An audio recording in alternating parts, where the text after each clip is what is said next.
College application deadlines are looming, so it's a very stressful time for high school seniors.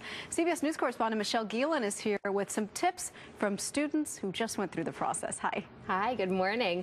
Well, colleges are already reporting record numbers of applications, making the admission process more competitive than ever, which means your application has to be the best it can be.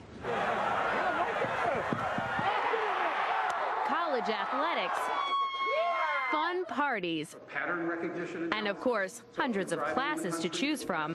All this and more awaits the graduating senior class of '09 when they get to college, if they get in. The first hurdle, college applications. I obsess a whole lot about college applications. Tip number 1, don't rely on anyone else to help you. A lot of my friends had horror stories because instead of doing their applications themselves, they had their guidance counselor do it. Their applications didn't get off in time. Tip number 2, the essay on your application really can make a difference. You definitely have to make yourself stand out in the college process, and I think the essay is where you should focus that on. Don't write to impress. Write what comes to your heart, and they give you multiple choices to talk about. Write about what's really important to you. Tip number 3, don't undersell or oversell who you are.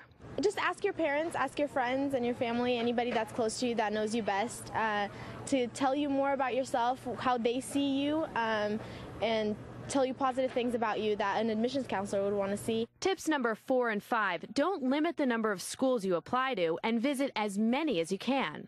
Apply to as many schools as you think you need to. I didn't make as many visits as I would have liked to, and in the end that led to me putting in 18 applications. Tip number 6, stay organized. When it comes down to it, if you realize that there's something missing on your application on December 30th, you're in trouble. And the schools are not very sympathetic to missed deadlines. And tip number 7, don't sweat it if you don't get into your first choice. Wherever you end up, that's where you're supposed to end up. You will be happy. I think we're all too young to know what's best for us, and the only way you find out is through experience.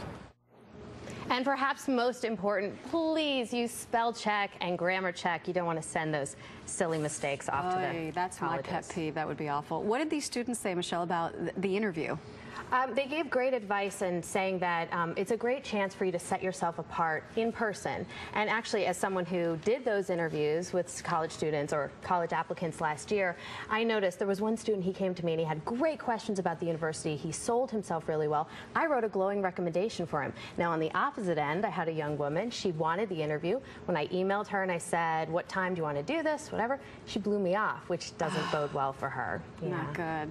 I have a 3-year-old, and applying for kindergarten is hard enough. Seriously, in Manhattan, I can't imagine even getting to this college phase. It's so competitive, and there's a lot of pressure on people to get into the Harvard, Yale, Princeton, but really, wherever you end up, that's where you're meant to be. Exactly right. Michelle Gielan, thank you so much.